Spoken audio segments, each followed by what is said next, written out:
सावरकर के औलाद जो मुसलमान राजाओं से मैदान जंग में जीत नहीं सके, वो आज सिनेमा घरों में हराने चले। जो मोदी जी चिल्लाते रहते हैं अखंड भारत बनाएंगे, वो आपके अब्बा औरंगजेब बना कर गए। 10 लाख का सूट पहनते हैं, 5 लाख का बूट पहनते हैं, 2 लाख का पेन रखते हैं और 10,000 का जो चश्मा पहन के घूमते हैं। औरंगजेब सिर्फ जो है टोपी बिनकर और कपड़े बिनकर अपना गुजर बसर किया करता था।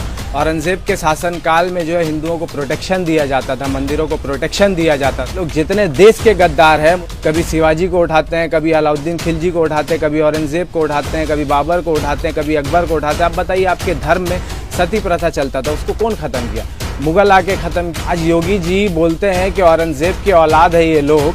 बेशक हम लोग औरंगजेब के औलाद है और बेहतर है कि औरंगजेब के औलाद है। सावरकर का औलाद बनने से बेहतर है कि हम लोग औरंगजेब के औलाद है। वो सावरकर जो देश को बांटने का काम करता है और उसी का जो आइडियोलॉजी में आज जो राजनीति चल रहा है, छोटा बड़ा ऊंच नीच हिंदू मुसलमान का राजनीति से अच्छा तो औरंगजेब है। सबसे बड़ी बेशर्मी की बात और हंसने वाली बात यह है कि ये सावरकर के औलाद जो मुसलमान राजाओं से मैदान जंग में जीत नहीं सके, वो आज सिनेमा घरों में हराने चले।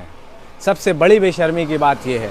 आप देखिए कि औरंगजेब को जिस तरह से पोर्ट्रे किया जा रहा है, औरंगजेब के शासनकाल में जो है सबसे बड़ा जो है चाइना से लेके अफ़गानिस्तान तक जो है औरंगजेब का राज रहा था। आपके जो मोदी जी चिल्लाते रहते हैं अखंड भारत बनाएंगे, वो आपके अब्बा औरंगजेब बना कर गए थे।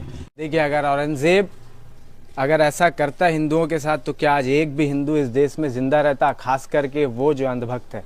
ये सबसे बड़ा सवाल है और ये मैं पूछना चाहता हूँ हर लोग से। आज जो औरंगजेब की इमेज दिखाई जा रही है, औरंगजेब वैसा नहीं था। आज आपके मोदी जी 10 लाख का सूट पहनते हैं, 5 लाख का बूट पहनते हैं, 2 लाख का पेन रखते हैं और 10,000 का जो चश्मा पहन के घूमते हैं। औरंगजेब सिर्फ जो है टोपी बिनकर और कपड़े बिनकर अपना गुजर बसर किया करता था।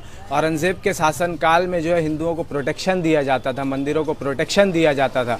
और आप देखिए कि शिवाजी महाराज को इस तरह से पोर्ट्रे किया गया है कि औरंगजेब जो है उनके सामने छोटा और औरंगजेब जो है उनसे जंग में हार गया। हालांकि ये हकीकत है कि शिवाजी महाराज जो है आपका औरंगजेब के साथ हाथ मिला के बहुत जगह राज किया था। बाद में क्या किया कि धोखा दे दिया था औरंगजेब को, और इसी धोखाधड़ी के लिए उसको जो है औरंगजेब जगह जगह में फिर मात दे के उसको जो है हरा के निकला। अब दूसरी सबसे बड़ी बात, आज जो देश में जो एजेंडा चलाया जा रहा है औरंगजेब के नाम से हिंदू मुसलमान का, तो आप ये बात को समझिए। आज जो आपके जो मोगली जी की जो सरकार चल रही है, ये जैसी सरकार में आए खाना पीना में टैक्स लगा दिए। उसी दूसरी तरफ जब आप देखिएगा कि औरंगजेब जैसे ही जो राजा बना देश का, साथ साथ वो जो है अनाज के ऊपर से टैक्स हटा दिया और जो है हिंदुओं को प्रोटेक्शन दिया उल्टा। आज ये लोग जितने देश के गद्दार हैं, मुसलमानों के खिलाफ जो है नफरत फैलाने के लिए हर तरह का कोशिश कर रहे हैं। कभी शिवाजी को उठाते हैं, कभी अलाउद्दीन खिलजी को उठाते हैं, कभी औरंगजेब को उठाते हैं, कभी बाबर को उठाते हैं, कभी अकबर को उठाते हैं। आप बताइए, आपके धर्म में सती प्रथा चलता था, उसको कौन ख़त्म किया?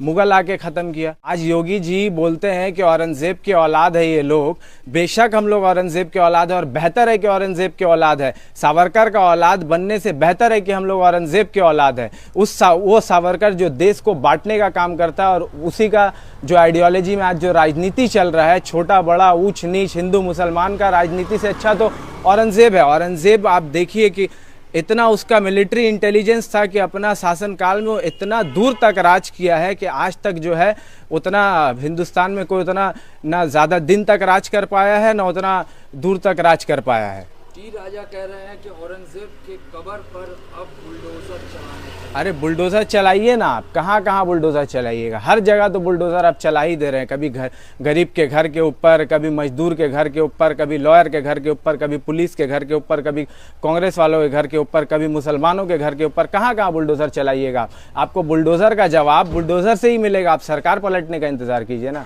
तो औरंगजेब पर आप फख्र महसूस कर रहे हैं? अरे फख्र महसूस करने वाली बात ही है। वो ईमानदार शख्स था और जो है देश के लिए काम करता था और देश हित में काम करता था। ये बात आप समझिए। उसके राज में जब उसका राज चलता था तो देश का सिक्का का वैल्यू बहुत था।